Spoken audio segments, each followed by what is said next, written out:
Welcome to Wrestling Talk 702 with AR Fox. AR Fox, first question, man. How long did it take you to make it big? Well, it depends on what you want to call big. All over the world big. All We're over talking the world about big. CZW. Okay, well, I got to CZW luckily 3 years into my career. And then I went to Japan about 5 years into my career. And then I went to Lucha Underground. And then, before then, I went to South. Once I went to Japan, the ball just started rolling. And then I did about a couple of years going to Germany, China, Chile, England. Bunch of places I've been grateful and fortunate to go to. But 9 years into my career, I got with Lucha Underground. So that's when I really made it big. So it took a lot of time, a lot of sacrifice financially and physically. So I would say 3 years to make it on the first stepping stone of the indies, being with CZW and going to PWG and all those places like that. But then 9 years to make it to the big screen. Not for everyone it takes that long. Some people don't make it. You know, it's all different. Nowadays, people go quicker now. Back in the day, it used to take them longer.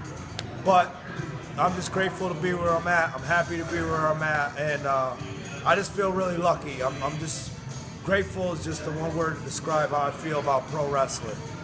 Second question. I'm in training. What would you say to somebody who's first starting out how to make it in this business?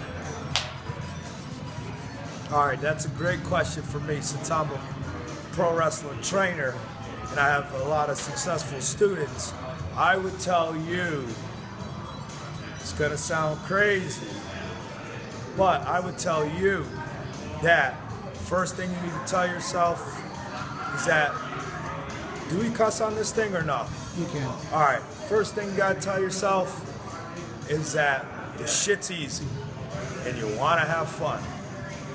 Don't make it nerve-wracking. Don't make it none of this.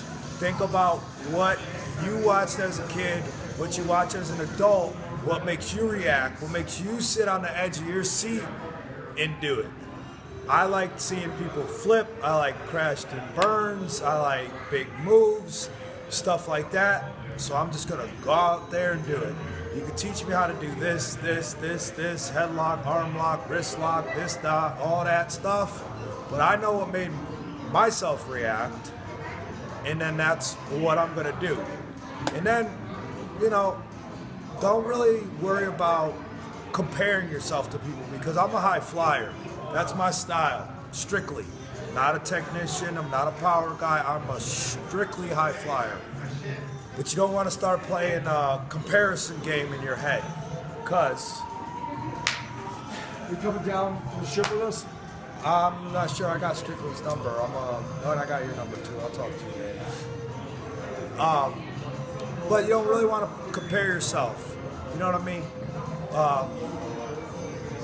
Like I was saying, I'm a high flyer. You know what I mean? So then I'm next to guys like Ricochet. You know what I mean? And pretty much that's the only guy I'm gonna name because that's the best high flyer there is, in my opinion. And I think my opinion is pretty valid, to be honest. Since I've been going on, I'm on 10 years now. So he does some stuff that I don't do. I'm not gonna say can't because I will do it, but I'll probably injure myself. So he does stuff that I don't do. You know what I mean? So you can always be different. Could always be different. I think Kevin Owens, Kevin Steen, he was one of my favorite. He was my dream opponent when I was on the indies and I got to wrestle him. And I think one of the best moves in professional wrestling was him getting the big belt at WWE. Because then that just shows that, not a knock on him in any kind of way, but you don't necessarily have to be this muscle guy. You don't necessarily have to be super athletic. You just have to be different. Find things that work for you, do them. Try out things, they don't work for you, scrap them. You hurt somebody with something, scrap it. Don't do it again. If I ever hurt somebody with a move, I never will do it again. So find what works for you. You know, if you're in the early stages of training, you should train as much as whatever wrestling school you go to. I don't know, I'm not familiar with it. If it's whatever times it's open, I got something in my eye. Whatever time it's open, there's no reason you shouldn't be there 100% of the time they're open. You should be there 100% of the time they're open. I don't want to sound like coming off hard or anything, but there's no reason to miss a minute of class because everybody wants to be a wrestler, it seems like. So that means everybody is your competition.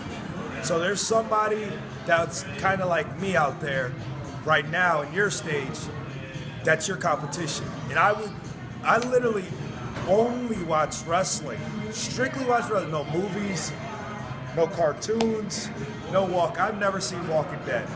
I've never played Xbox. All I do is watch pro wrestling. The only reason I got cable once I started wrestling was because I was on it. So you gotta kind of consume yourself in it. And I got something in my freaking eye and it's driving me crazy. But yeah, so you just gotta consume yourself with it. You gotta think of it in a competitive way. You gotta think that somebody else, when you're sitting home, maybe you're playing a video game or something. This sounds crazy. It's almost like a drill sergeant in a sense. You should get rid of it. You should sell it. You should sell it. You sell it for gear. Sell it, buy gear. You got cable. Ain't no reason to watch it. You should be watching wrestling. Watch your favorite wrestler. I tell my trainees, you don't got no time to do nothing else until you're making a living at it. You don't got no time for no Walking Dead, no Xbox, no PlayStation. I don't even know what's relevant, to be honest. So, you know what I mean? You got to consume yourself with it. You got to have notebooks. I thought this was going to be quick, but once we start talking about wrestling, man, I start going off. But, dude, you got to go crazy. You got to literally go insane over pro wrestling. You know what I mean? Especially if you're not a previous bodybuilder.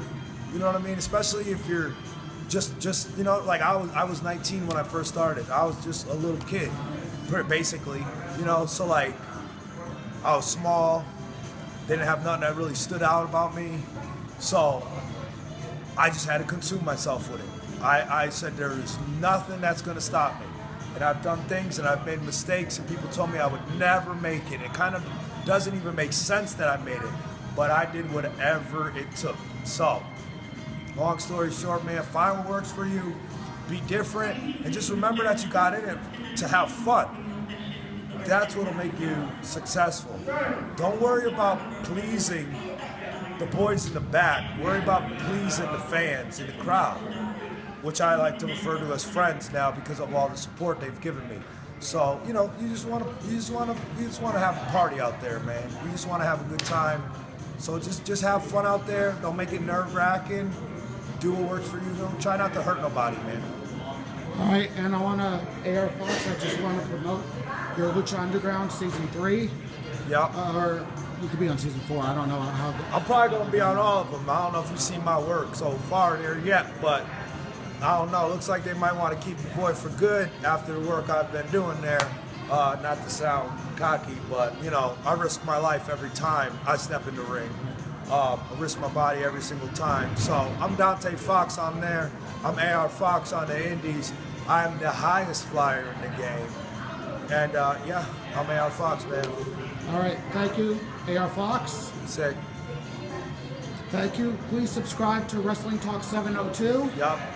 Please like this video. Thank Like you it. very much. Sweet.